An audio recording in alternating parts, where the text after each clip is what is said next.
Hello and good morning, everyone. I welcome you all at Duos IS. I hope everyone is doing well. So, today is 9 December 2023, and we are going to discuss important news and articles from The Hindu newspaper. So, let's see what important news we got today to discuss. But before starting the video, for PDF join Telegram channel Eduverse IS. Link आपको description box में provided है. Make sure video को and तक देखें so that सारी important news आपकी यहाँ पर कवर हो. तो चलिए स्टार्ट करते हैं और देखते हैं आज हमें क्या क्या डिस्कस करना है. Now first article is RBI keeps repo rate at 6.5% raises GDP growth forecast. Now यहाँ पे monetary policy committee of the Reserve Bank of India on Friday उन्होंने ये क्या किया है कि जो हमारा रेपो रेट है उसे 6.5% पर ही फिक्स करके रखा है. उसमें कोई भी चेंज नहीं किया और ये फोरकास्ट किया जा रहा है, ये प्रोजेक्शन लगाया जा रहा है कि इन 2023 and 24 the GDP growth will be 7% from 6.5%. तो मतलब जो हमारा GDP का ग्रोथ हो वो कितना होगा, 6.5% से 7% होगा और अभी जो रेपो रेट है उसे 6.5% ही यहाँ पर रखा गया है. इसमें अभी कोई भी चेंज नहीं किया गया है. ओके, तो देखिए फ्रंट पेज में ऐसा कुछ भी इंपॉर्टेंट आर्टिकल नहीं है जो अब हमारे एग्जाम के पर्सपेक्टिव से इंपॉर्टेंट हो. तो चलिए आगे बढ़ते हैं और डिस्कस करते हैं आज का हमारा पहला question. So first question is with reference to ocean mean temperature OMT, which of the following statement is correct? Now what is OMT? पहले तो आपको ये पता होना चाहिए कि what is the meaning of OMT. So ocean mean temperature. OMT is a parameter you can say through which we measure the temperature of the ocean. मतलब जो अर्थ टेम्परेचर है ओशन का वो कितना है, कैसा है, इस चीज़ को मेजर करने के लिए हम क्या करते हैं, ओशन मीन टेम्परेचर का यूज़ करते हैं. नाउ इसके रिगार्डिंग में आपके पास टू statements हैं and you have to tell whether they are correct or incorrect and which one is correct or which one is incorrect. Now first statement is saying OMT is measured up to a depth of 26 degrees Celsius isotherm which is 129 meter in the southwestern Indian Ocean during January to March. तो इसमें ये कहा जा रहा है पहली statement में कि आपका जो OMT है इसमें हम क्या करते हैं, जो आपका अर्थ है, फॉर एग्जाम्पल ये अर्थ है और ये ओशन है, यहाँ पे पानी है आपका, ठीक है. तो ये ओशन में 26 डिग्री सेल्सियस तक का मतलब जो डेप्थ तक में हम क्या करते हैं 26 डिग्री सेल्सियस तक में और 129 मीटर में, है ना, 129 मीटर में जो हमारा इंडियन ओशन है ड्यूरिंग जनवरी टू मार्च, तो यहाँ पर कितना टेम्परेचर रहता है ओशन का उसे हम क्या करते हैं, मेजर करते हैं. Now second statement is saying OMT collected during January March can be used in assessing whether the amount of rainfall in the monsoon will be less or more than in certain long term mean. तो इसमें ये कहा जा रहा है कि जो हम जनवरी से मार्च तक में अपना पूरा जो डेटा कलेक्ट करते हैं तो उससे हम क्या करते हैं कि लॉन्ग टर्म में आपका जो क्या मानसून रहने वाला है, रेनफॉल कितनी होगी, इन सारी चीज़ों का हम क्या करते हैं यहाँ पे एसेसिनेशन करते हैं. तो इसमें से कौन सा ऑप्शन करेक्ट होगा, कौन सा इनकरेक्ट, आप लोगों को कॉमेंट सेक्शन में कॉमेंट करके बताना है. वीडियो के एंड में आपको इस क्वेश्चन का आंसर दिया जाएगा. सो मेक श्योर आप वीडियो को एंड तक जरूर देखें. चलिए सेकंड क्वेश्चन की बात करते हैं. तो so second question is with reference to the election of the president of India consider the following statements. अब यहां पर हम किससे रिलेटेड बात कर रहे हैं, election of the president of India. इसके रिस्पेक्ट में आपको ये बताना है कि which statement is correct and which one is incorrect. Now first statement is saying the value of the vote of each MLA varies from state to state. यहां पर जो MLA हैं, member of legislative assembly, from state to state उनका जो vote का value होता है वो वेरी करता है. फॉर एग्जाम्पल अगर ये ए स्टेट में, फॉर एग्जाम्पल हम यूपी में मानते हैं, यूपी में यहाँ पर जो एक MLA है उसके वोट की वैल्यू कितनी हम मान लेते हैं 6 पॉइंट है. ओके, और MP में यहाँ पर जो MLA है उनके वोट की वैल्यू यहाँ पर कितनी हो रही है, सिर्फ 4% हो रही है. क्यों हो रही है और क्या ये स्टेट टू स्टेट वेरी करता है या नहीं करता, या फिर MP और UP में जितने भी आपके MLA हैं तो उनका जो MLA का पॉइंट है, आप कह सकते हैं वोट की जो वैल्यू है वो सेम है. तो क्या ये वेरी करती है, क्या ये वेरी नहीं करती, तो क्या ये स्टेटमेंट आपका करेक्ट है या फिर इनकरेक्ट, ये आप लोगों को बताना है. Now second statement is the value of the vote of MPs of the Lok Sabha is more than the value of vote of MPs of the Rajya Sabha. इसमें ये कहा जा रहा है कि जो लोकसभा के MPs का क्या होता है, आपकी वोट की वैल्यू होती है वो राज्यसभा के MPs के वोट के वैल्यू से क्या होती है, ज्यादा होती है. तो इसमें से कौन सा स्टेटमेंट आपको सही लग रहा है, कौन सा गलत लग रहा है, कितने statement, 1 only, 2 only, both 1 and 2, neither 1 nor 2, तो इसमें से कौन सा स्टेटमेंट आपका करेक्ट है आप लोगों को कमेंट सेक्शन में कमेंट करके बताना है। चलिए आगे बढ़ते हैं और देखते हैं आज का हमारा पहला आर्टिकल। सो India's alarming fix dose combination problem. अब ये आर्टिकल आपके लिए बहुत ही अच्छा आर्टिकल है, बहुत ही इंपॉर्टेंट आर्टिकल है। आप इसको एथिक्स से भी यहाँ पर रिलेट कर सकते हैं, जीएस पेपर 2 से भी यहाँ पर इसको लिंक कर सकते हैं, इवन आप इसे जीएस पेपर 3 से भी लिंक कर सकते हैं। और आपका ये ऐसे में है ना, ऐसे में भी इसका क्वेश्चन आ सकता है कि India's alarming fix dose combination problem. अब एक्चुअली क्या होता है कि अभी यहाँ पर a group of academics from India, Qatar and the United kingdom recently published a warring news study in the journal of pharmaceutical policy and practices. यहाँ पर इंडिया में कुछ जो एकेडमिक्स हैं, कतर की बात कर लें और यूके में रिसेंटली एक स्टडी पब्लिश की गई है। इस स्टडी का नाम क्या है? Journal of pharmaceutical policy and practice 2023। इसमें मेनली किस पर फोकस किया गया है कि जो आपकी फिक्स डोज कॉम्बिनेशन होती हैं, मतलब आपका जो ड्रग होता है जिसमें डिफरेंट आपके मेडिसिन ड्रग का कॉम्बिनेशन होता है। फॉर एग्जांपल ये XYZ ड्रग है और इसमें आपको 3 डिफरेंट टाइप्स की जो ड्रग्स होती है उसका कॉम्बिनेशन देखने को मिलता है। तो ये कहा जा रहा है कि बहुत सारी कंट्रीज में इसे बैन करके रखा है, इवन इंडिया में भी ये जो आपका FDC है इसे बैन करके रखा है, बट स्टिल यहाँ पर जो मैन्युफैक्चरर्स हैं इसकी मैन्युफैक्चरिंग कर रहे हैं और डॉक्टर्स भी इसे प्रेस्क्राइब यहाँ पर कर रहे हैं। Okay, so on the volume of unapproved and even banned fixed dose combination of antibiotics that are being sold in India।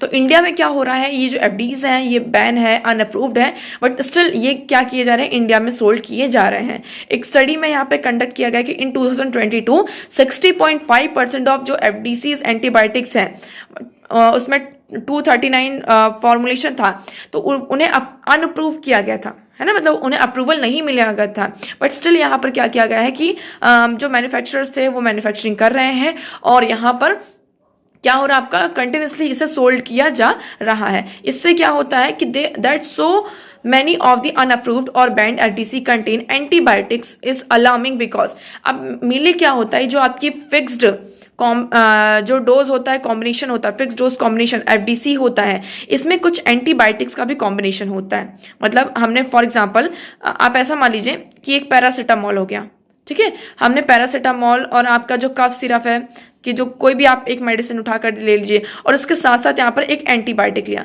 आपको जब फीवर आता है तो डॉक्टर आपको ये 3 मेडिसिन मेनली प्रेस्क्राइब कर देते हैं, है ना, कि आपको पैरासीटामोल खानी है, आपके उसके बाद फिर आपको ये कफ सिरप लेना है और उसके बाद आपको ये एंटीबायोटिक लेना है। लेकिन हमने क्या किया, तीनों को कंबाइन करके हमने एक नया ड्रग बनाया जिसे हम क्या कह रहे हैं, यहाँ पर FDC कह रहे हैं। आई होप आपको यहाँ पे क्लियर हो रहा होगा।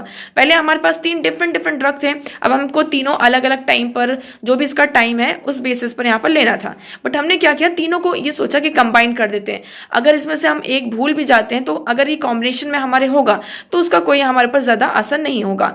तो इस FDC में हम एंटीबायोटिक्स का भी क्या कर रहे हैं, यूज कर रहे हैं। तो दिस एंटीबायोटिक जो हम इसका ये एंटीबायोटिक्स का यूज कर रहे हैं, ये सबसे बड़ा क्या है, हमारे लिए अलार्मिंग सिचुएशन क्रिएट कर रहा है, क्योंकि इसके कारण क्या हो रहा है, जो हमारा AMR है, anti bacterial microbial resistance in India में जो बहुत ही ज्यादा इंक्रीज हो रहा है वो और ज्यादा इनहेंस होता जा रहा है। अब ये आप लोगों को कुछ लोगों को यहाँ पर AMR के बारे में नहीं पता होगा कि what is this anti bacterial microbial resistance. तो इसका मतलब ये होता है कि कुछ वायरसेस और बैक्टीरिया हमारी बॉडी में एंटर कर गए। फॉर एग्जांपल आपको फीवर है और उस फीवर में मतलब आपको ये XYZ जो वायरस है, बैक्टीरिया है, वो आपकी बॉडी में एंटर कर गया।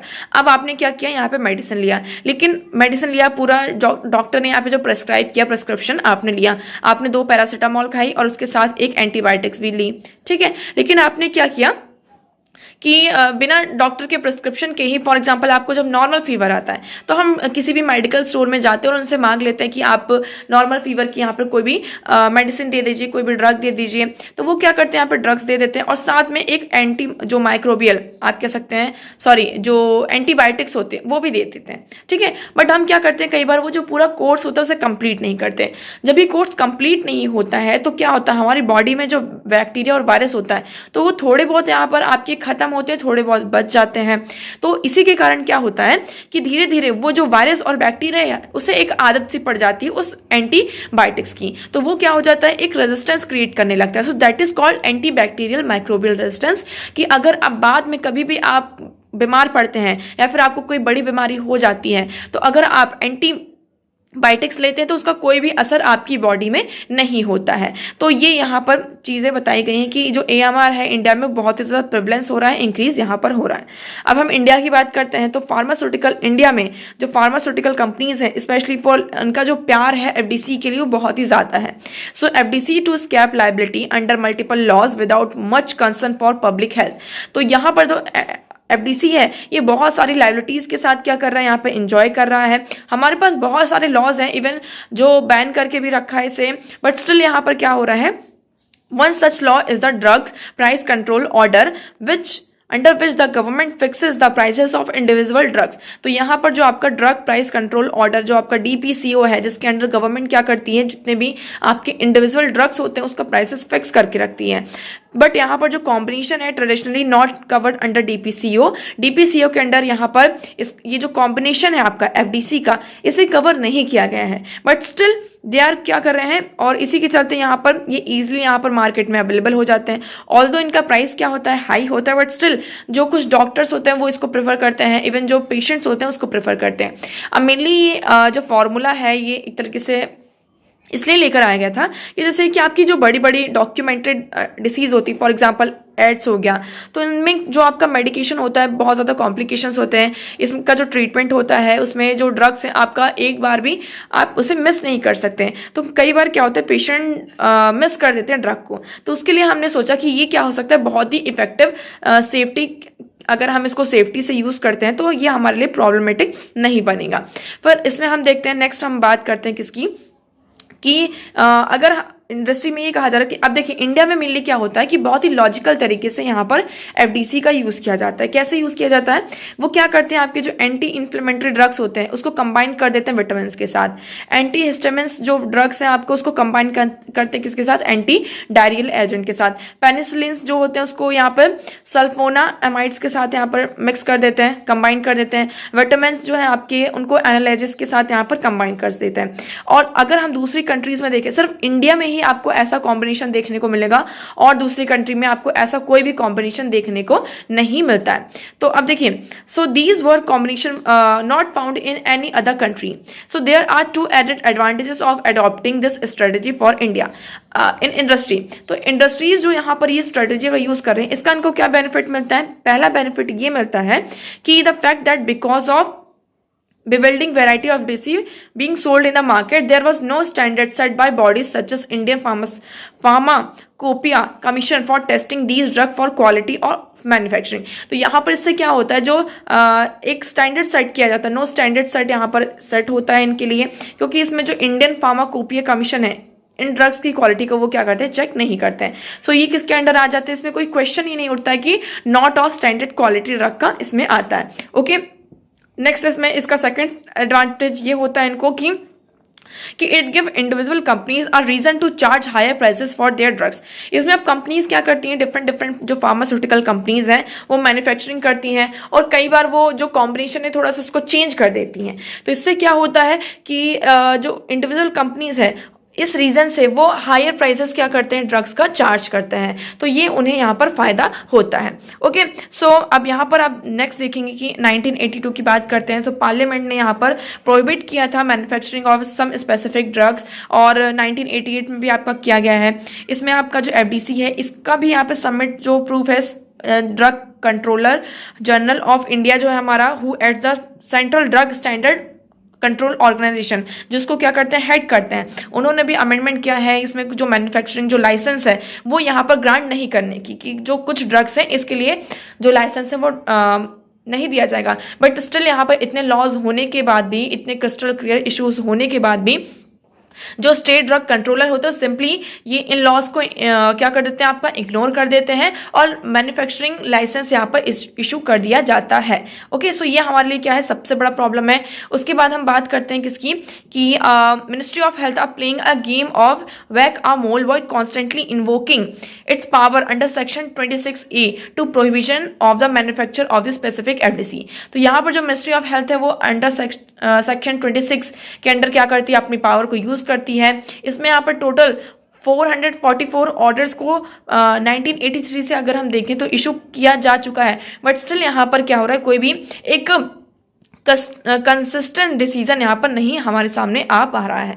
ओके, सो इसमें अगर हमें इस सर पेपर पर ही पॉइंट आउट नहीं करना होगा, जो ये आपका अनरेगुलेटेड एफडीसीज हैं उसे यहाँ पर खत्म करना होगा, क्योंकि ये क्या कर रहे हैं, इंडिया में जो एंटी माइक्रोबियल रेजिस्टेंस आपका क्रिएट हो रहा है, इंक्रीज हो रहा है, इसमें जो कॉन्ट्रीब्यूशन इंडिया में ये जो प्रॉब्लम क्रिएट हो रही है उसमें हमें क्या मिलती जा रही है। अगर हमने इसे एफडीसीज को अनरेगुलेट जो इसे रेगुलेट नहीं किया तो ये जो प्रॉब्लम है आपकी वो और ज्यादा बढ़ती जाएगी। ओके, सो आई होप आपको ये आर्टिकल यहाँ पर क्लियर होगा।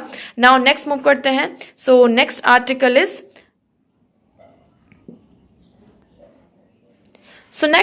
Is bridge this deficit between India and Sri Lanka. अब इंडिया और श्रीलंका के बीच में एक गैप है ना।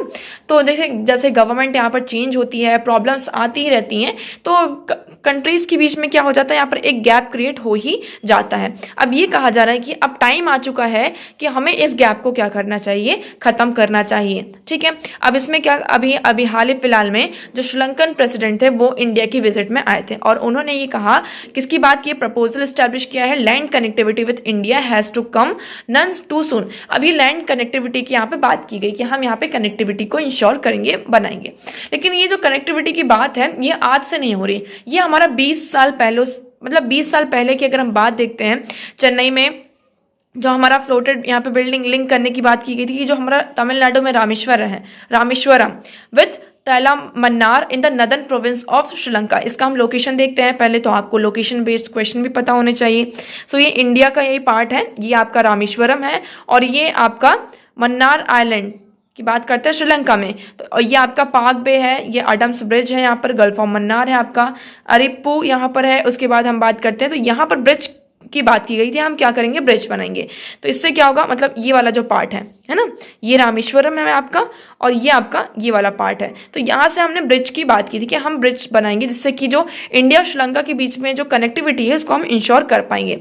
बट यहाँ पर फिर से प्रॉब्लम आ जाती है। फिर हम बात करते हैं हमारा एक रीजनल इकोनॉमिक इंटीग्रेशन की, हमारा एक लार्जर विजन है कि हमें जो हमारा रीजनल इकोनॉमिक इंटीग्रेशन है, southern states of India and aim generating more opportunities for economic growth. तो यहाँ पर जो सदर्न स्टेट्स ऑफ इंडिया है वो अपॉर्चुनिटीज यहाँ पर जनरेट कर रहे हैं कि हम श्रीलंका के साथ क्या करें, यहाँ पे कनेक्टिविटी को इंश्योर करें ना। यहाँ पर मतलब पूरा डेटा दिया गया एक तरीके से कि किस तरीके से हमारी चीजें आगे बढ़ती हैं। दिसंबर 2015 की बात करते हैं, when India's road transport and highway minister Nitin Gadkari informed the Lok Sabha that the ASEAN Development Bank was willing to fund the bridge project of 2400 rupees crore. Sri Lanka response was muted, followed by sharp criticism from the opponents. तो यहाँ पर क्या होता है कि 2015 की बात है, 2015 में यहाँ पर आशियान डेवलपमेंट जो बैंक है आपका, आशियान एडीपी डेवलपमेंट एडीबी जो आपका बैंक था, वहां से ही कहा गया था कि 2400 रुपीज करोड़ का क्या दिया जाएगा, लोन दिया जाएगा इस प्रोजेक्ट के लिए, इस ब्रिज की कंस्ट्रक्शन के लिए। लेकिन क्या होता है, श्रीलंका इसमें म्यूट रहता है। क्यों? क्योंकि उनको क्रिटिसिज्म किया जा रहा था, उनका जो अपोजिशन पार्टी थी एक तरीके से वो बहुत ही ज्यादा क्या कर रही थी, इस प्रोजेक्ट का क्रिटिसिज्म कर रही थी।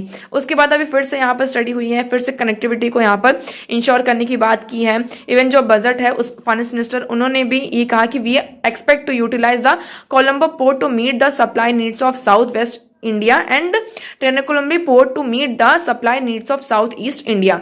तो यहाँ पर अभी जो बजट था, श्रीलंका की बात की जा रही, तो वहां के जो फाइनेंस मिनिस्टर है उन्होंने अपने बजट में ये रेफर किया है कि हम एक्सपेक्ट करते हैं कि जो हमारा कोलंबो पोर्ट है, तो इंडिया जो सप्लाई नीड्स है साउथ वेस्ट इंडिया की, और हम जो हमारा टेरनकोलम्बी पोर्ट है जो सप्लाई नीड्स है साउथ ईस्ट इंडिया की, उससे मीट करने के लिए हमें पावर होगी।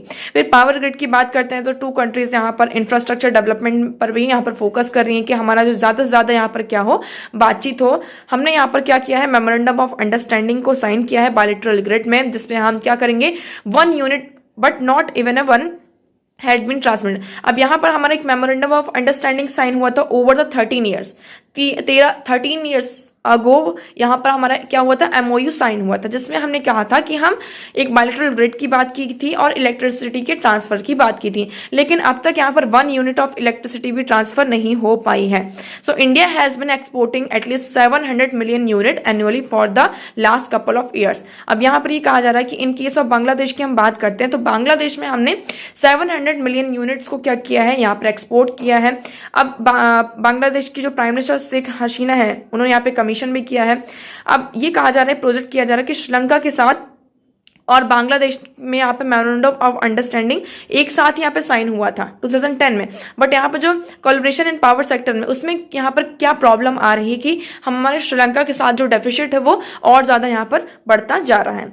तो अब देखिए लास्ट में ये कहा जा रहा है ट्रेड की अगर हम बात करते हैं तो energy is not only the area where progress has been trade.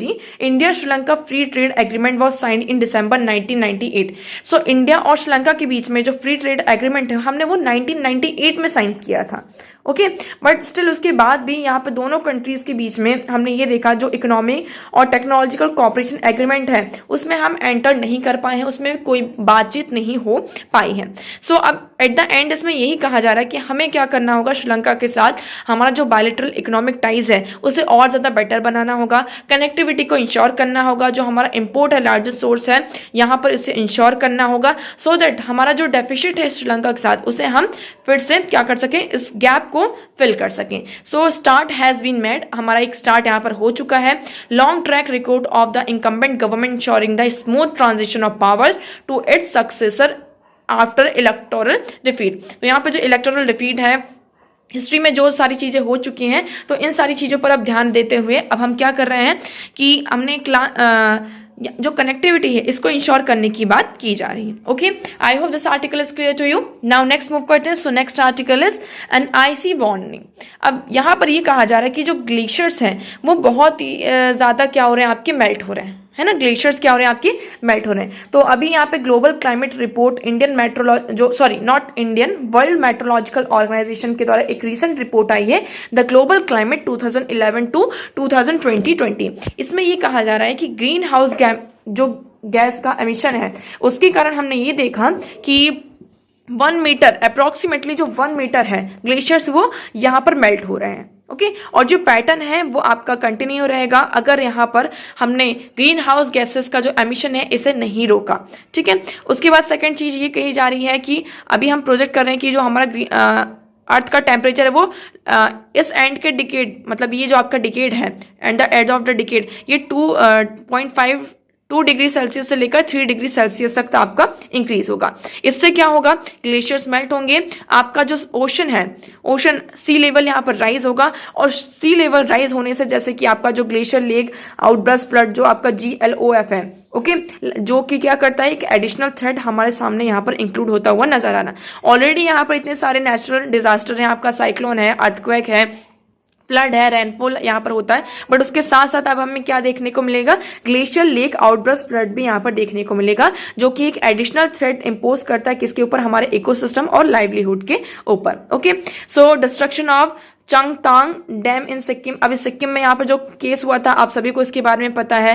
फिर साउथ लोनाक लेक फ्लड जो आपका यहाँ पे ग्लेशियर के मेल्ट होने से यहाँ पर बनता है, और वो जो फ्लड होता है वो उसमें हमें आउटबर्स्ट देखने को मिलता है। सो उसमें ये कहा जा रहा है कि at the end of the century the volume of glaciers is forecast to decline anywhere from 55% to 75%। तो अभी जो हमारा रेट है ग्लेशियर्स का मेल्ट होने का वो कितना है, 65% है। मतलब हिंदू कुश हमारा जो हिमालय से अगर हम उसकी बात करते हैं तो 65% वो तेजी से क्या हो रहा है, आपकी मेल्ट हो रहा है। अगर हमारे अर्थ का टेम्परेचर 2.5 डिग्री से 3 डिग्री सेल्सियस तक एंड ऑफ द सेंचुरी पहुंचता है तो क्या होगा, जो फोरकास्ट है, जो हमारा डिक्लाइन है एनीवेयर, वो 55 से 75 डिग्री तक यहाँ पर पहुंच जाएगा। और उसके बाद जैसे कि हमारे जो वार्निंग है लाइक साइक्लोन्स, फ्लड, अर्थक्वेक, इस तरीके के जो इवेंट्स हैं वो फ्रिक्वेंटली हमें फेस करने पड़ेंगे। Okay, so I hope this article is clear to you.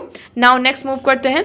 So next article is centre bans onion export till March, Nashik farmers protest. अब सेंट्रल गवर्नमेंट ने ये कहा है कि जो हमारा अनियन है उसमें यहाँ पे बैन लगा दिया कि मार्च 31 2024 तक अनियन के ऊपर बैन लगा के रखा है। क्यों लगा के रखा है? क्योंकि अगर हम हमारे इंडिया का डोमेस्टिक मार्केट देखते हैं तो वहां पे अनियन का जो प्राइस है वो बहुत ज़्यादा हाई हो रहा है। सो डोमेस्टिक मार्केट में जो प्राइस है उसको स्टेबल बनाने के लिए यहाँ पे एक्सपोर्ट में बैन लगाया गया है। बट जो फार्मर्स हैं वो प्रोटेस्ट कर रहे हैं। वो क्यों प्रोटेस्ट कर रहे हैं? क्योंकि ये जो प्राइस है ऑलरेडी उन्हें इतना ज़्यादा जो रेनफॉल है आपका इस साल नहीं हुआ है, लॉस हुआ है बहुत ज़्यादा उन्हें साल सीजनल रेनफॉल के कारण और हेल्थ के कारण यहाँ पे लॉस को सफ़र करना पड़ा है और इस बैन के कारण उन्हें और ज़्यादा यहाँ पर सफ़र करना पड़ रहा है। So government earlier impose 40% duty. अभी गवर्नमेंट ने क्या किया था, जो अनियन का एक्सपोर्ट था 31 दिसंबर तक उसमें 40% ड्यूटी इंक्रीज करके रखी थी। उसके साथ साथ अभी फिर से यहाँ पे क्या किया है, बैन लगा दिया है। तो यहाँ पर जो नासिक के फार्मर्स है इसमें प्रोटेस्ट कर रहे हैं कि उनको क्या हो रहा है, बहुत ज़्यादा इसमें लॉस को सफ़र करना पड़ रहा है। नेक्स्ट मूव करते हैं। So next article is RBI enhances UPI payment limit to set rules for online loan aggregators. तो यहाँ पर आरबीआई ने क्या किया है, जो आपका यूपीआई पेमेंट होता था है ना, सो पहले अभी क्या था कि RBI is regulation on payment through UPI and bank mandate through tighten the screws of fintechs. तो यहाँ पर क्या होता था, पहले जैसे कि आप म्यूचुअल फंड में कोई क्रेडिट पे करते थे इंश्योरेंस के लिए, क्रेडिट कार्ड के लिए, तो इसमें आप मेनली कितना 15,000 रुपीज कर सकते थे। अब इसका जो ये अमाउंट है उसको इंक्रीज कर दिया है, अब इसे 1 लाख कर दिया। मतलब 1 लाख तक आप क्या कर सकते हैं, यहाँ पर म्यूचुअल फंड पेमेंट कर सकते हैं, इंश्योरेंस कर सकते हैं, क्रेडिट कार्ड जो भी आपका मैंडेट है उसमें यहाँ पर ये जो लिमिट सेट की गई थी उसे यहाँ पर रेज कर दिया है, इंक्रीज कर दिया है। सो RBI proposes the creation of fintech repository by April as bank and MBFCs begins to partner with fintech to offer loan. तो यहाँ पर जो फिनटेक्स हैं उनके साथ पार्टनरशिप हुई एक तरीके से कि वो ज़्यादा से ज़्यादा क्या कर सकें, लोन प्रोवाइड कर सकें जो भी हमारे लेंडर्स हैं, मतलब जो भी यहाँ पर लेना चाहते हैं कंज्यूमर्स को विदाउट उन्हें कोई भी हार्म। तो इसके चलते यहाँ पर आरबीआई ने क्या किया, जो यूपीआई पेमेंट में लिमिट सेट की थी वो उसको इंक्रीज कर दिया है। Okay, so I hope this one is clear to you. Now अब हम मूव करते हैं हमारे क्वेश्चन की तरफ। सो पहला हमारा क्वेश्चन क्या था आज का, हम बात करते हैं किसकी, ओएमटी, ओशन मीन टेम्परेचर। तो देखिए हम फर्स्ट स्टेटमेंट की बात करते हैं। तो आपका जो फर्स्ट स्टेटमेंट है सी सरफेस टेम्परेचर, पहले क्या होता था यहाँ पर हम सी सरफेस टेम्परेचर का यूज करते थे, जिससे क्या किया जाता था, जो आपका रेनफॉल पैटर्न है, किस तरीके से मानसून यहाँ पर इंडिया में आने वाला है, कैसे नहीं आने वाला, इसको प्रेडिक्ट किया जाता था। लेकिन साइंटिस्ट ने Poona institute of tropical metrology है, उन्होंने क्या किया, एक ओशन मीन टेम्परेचर OMT को यहाँ पर फाइंड किया, जो कि बेटर तरीके से क्या कर सकती है, जो आपका सी सरफेस टेम्परेचर है उसे प्रेडिक्ट कर सकती है। मतलब आपका जो ओशन है, सी है, उसका टेम्परेचर कैसे है। अब उस बेसिस पर क्या होता है, आपका जो मॉनसून है, रेनफॉल यहाँ पर कैसा होता है, इसे हम प्रेडिक्ट कर सकते हैं। सो हमारा जो पहला सी सरफेस टेम्परेचर SST था, उससे अगर हम कंपेयर करें तो उसका प्रेडिक्शन रेट यहाँ पर 60% था। अब अगर हम OMT की बात करते हैं तो इसका जो सक्सेस रेट है वो कितना है, 80% है। मतलब हमारे पास जो प्रेडिक्शन रेट है कि मॉनसून कैसा होने वाला है, रेनफॉल कैसी होगी, तो उसको हम प्रेडिक्ट कर सकते हैं। ओके, सो अगर हम बात करते हैं मेनली यहाँ पर देखते हैं ये क्या करता है, ये मेजर करता है ocean thermal energy during the period January to March, मार्च से जनवरी के बीच में, मतलब जनवरी टू मार्च के बीच में यहाँ पर जो ये टाइम पीरियड होता आपका होता है, उसमें यहाँ पर ओशन की जो थर्मल एनर्जी है उसको प्रेडिक्ट किया जाता है और उस बेसिस पर हम बताते हैं कि आने वाले ईयर में यहाँ पर कितनी रेनफॉल होगी। तो देखिए हम बात करते हैं किसकी, सेकेंड स्टेटमेंट की। तो आपका जो सेकंड स्टेटमेंट है वो करेक्ट हो जाता है और आपका फर्स्ट स्टेटमेंट यहाँ पर इनकरेक्ट होता है। फर्स्ट स्टेटमेंट इनकरेक्ट क्यों है, क्योंकि STC यहाँ पर restricted few millimeters to the top ocean layer, whereas OMT which is measured up to depth of 26 degree isothermal is more stable and consistent and spatial spread is also less. So 26 degree Celsius isothermal seen at the depth varying 50 to 100 meter during January and March. The mean temperature 26 isothermal depth is southern west Indian Ocean 59 metre. तो यहाँ पर ये 129 metre नहीं है, ये 59 metre है। Okay, इसलिए आपका जो फर्स्ट स्टेटमेंट है वो इनकरेक्ट हो जाता है। सो आपका B option is your correct option. Second question की बात करते हैं with reference to the election of the president of India, consider the following statement. अब हम आप लोग इस क्वेश्चन का आंसर यहाँ पे कमेंट सेक्शन में करेंगे पहले, अब इसका एक्सप्लेनेशन देखते हैं हम। सो यहाँ पर आप देखेंगे, so the electoral college of president of India consist elected member of Lok Sabha and Rajya Sabha Legislative Assembly of the state, the Legislative Assembly and Union Territory and Puducherry. तो जो आपका प्रेसिडेंट का इलेक्शन होता है उसमें कौन कौन से होते हैं, आपके लोकसभा के मेंबर होते हैं, राज्यसभा के, और legislative assembly of the state होते हैं, and the legislative assemblies and the union territory of Delhi and Puducherry. मतलब जो आपका दिल्ली और पुडुचेरी की जो लेजिस्लेटिव असेंबली होती है वहां के भी मेंबर्स होते हैं। सो अगर हम बात करते हैं, ही इज इलेक्टेड, जो हमारे प्रेसिडेंट होते हैं वो डायरेक्टली यहाँ पर इनडायरेक्टली इलेक्ट होते हैं by the means of single transferable vote. Article 324 of the Indian constitution यहाँ पे क्या करता है, आपका बात करता है authority to conduct election to the office of president is vested in the election commission of India. अब हम बात करते हैं वैल्यू ऑफ वोट की। So value of vote for MPs is the same whether Lok Sabha and Rajya Sabha. यहाँ पर चाहे राज्यसभा हो या फिर आपका लोकसभा हो, दोनों लोकसभा और राज्यसभा के दोनों एमपीज की जो वोट की प्रेफरेंस होती है, वैल्यू होती है, वो सेम होती है। सेकंड हम बात करते हैं the value of vote of MLA would differ from state to state. तो यहां पर जो हमारा फर्स्ट स्टेटमेंट है वो करेक्ट हो जाता है कि जो वोट होता है एमएलए का स्टेट टू स्टेट, वो क्या करता है, उसकी जो वोट की वैल्यू होती है वो वेरी करती है। सो आपका फर्स्ट स्टेटमेंट करेक्ट है और सेकंड स्टेटमेंट यहाँ पर इनकरेक्ट हो जाता है। लोकसभा और राज्यसभा दोनों एमपीज के जो, मतलब दोनों हाउस के जो एमपीज हैं उनके वोट की वैल्यू सेम होती है। सो आपका first statement only one is your correct answer. So I hope आपको दोनों क्वेश्चन यहाँ पर क्लियर होंगे, बट स्टिल अगर आपको कोई डाउट लगता है किसी भी चीज से रिलेटेड तो आप कॉमेंट सेक्शन में कॉमेंट करके पूछ सकते हैं। आज का वीडियो कैसा लगा एक बार कॉमेंट सेक्शन में जरूर बताएगा। अगर वीडियो पसंद आया तो वीडियो को लाइक करना, चैनल को सब्सक्राइब एंड शेयर करना ना भूलें। So that's for all today. Thank you so much for discussion.